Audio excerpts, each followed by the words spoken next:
प्रतिपक्ष भूपेंद्र सिंह हुड्डा के पदक लाओ पद पाओ वाले बयान पर तीखा पलटवार किया।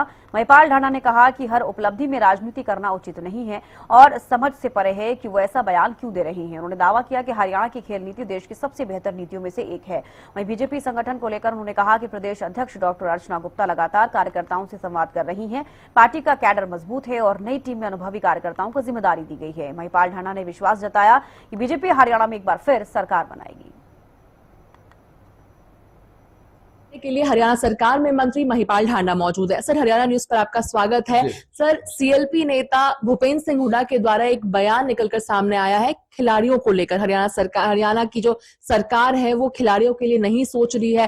पहले ये नीति थी कि आप अगर पदक लेकर आ रहे हैं तो आपको पद मिलेगा, मगर अब जो सरकार है हरियाणा सरकार वो खिलाड़ियों के बारे में नहीं सोच रही है।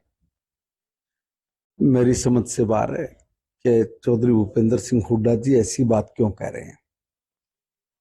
उन्होंने जो पॉलिसी बनाई थी तो उस वक्त के हिसाब से सभी लोगों ने उसको सहराया था। कोई आदमी ऐसा नहीं था जिसने इस बात का विरोध किया हो, मगर हर चीज में राजनीति देखना, उसका राजनीतिकरण करना, ये भी ठीक नहीं है। आज हरियाणा की जो खेल नीति है, शायद देश में इससे अच्छी और उपयुक्त खेल नीति किसी दूसरे राज्य में नहीं है। खाली पदक लाओ पद पाओ नहीं, पदक लाओ पद भी मिल रहे हैं और पद के साथ साथ एक अच्छी नगद पुरस्कार राशि भी हमारी सरकार दे रही है, और जिसमें सब के सब जो हमारे खिलाड़ी हैं वो भी इस नीति को लेके बहुत खुश हैं। तो उनको क्या लगा, कैसे लगा, या उन्होंने क्यों ऐसी बात कही, इसका तो जवाब वही दे सकते हैं।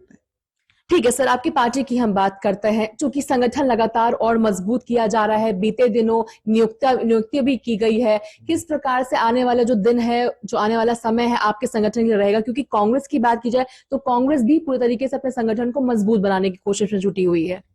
देखिए, हमारी प्रदेश अध्यक्ष आदरणीय अर्चना गुप्ता जी जब से बनी, वो लगातार पूरे हरियाणा भर का दौरा करके उन्होंने सब कार्यकर्ताओं के साथ संबंध डेवलप किया है, खड़ा किया है, मिली हैं। और भारतीय जनता पार्टी क्योंकि कैडर बेस दल है और हमारा कैडर इतना मजबूत है कि वो पार्टी के विस्तार को और तेजी से करता है। तो आदरणीय अर्चना जी के नेतृत्व में जो ये टीम बनी है, इस टीम में सब अनुभवी कार्यकर्ताओं को ही प्रदेश स्तर की जिम्मेवारी दी गई है और ये सारे जमीन पर काम करने वाले लोग हैं।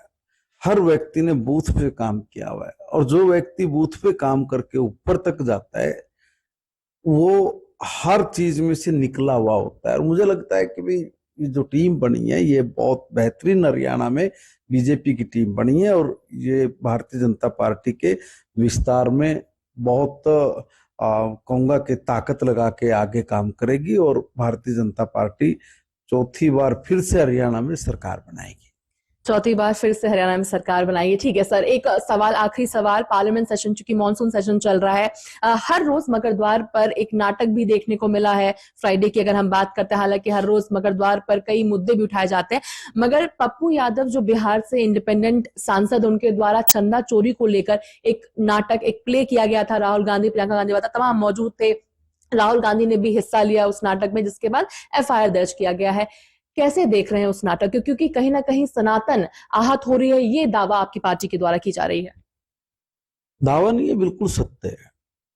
कांग्रेस पार्टी और इनकी सोच से मिलते जुलते जो राजनीति करने वाले लोग हैं, उनको ऐसा लगता है कि जितना हम लोग सनातन को गाली देंगे, जितना सनातन का अपमान करेंगे, देवी देवताओं का अपमान करेंगे, उतना ही हम मजबूत होंगे। ये उनकी सोच है और इसी सोच के तहत राहुल गांधी जी ने, पप्पू यादव जी ने और बाकी लोगों ने जो संसद में सनातन का अपमान किया है, उससे करोड़ों लोगों की भावनाएं आहत हुई हैं। और ये जो भावनाएं आहत हुई हैं, ये इनको इसका फल वो भुगतना पड़ेगा जो इन लोगों ने कुकृत्य किया है सनातन के खिलाफ। या तो ये स्वयं मान जाएंगे, नहीं तो जनता जनार्दन और सनातनी इनको वक्त पड़ने पर अच्छा करारा जवाब देगा। धन्यवाद। हमसे बातचीत करने सुन रहे थे महिपाल ढांडा, हरियाणा के शिक्षा मंत्री हैं। तमाम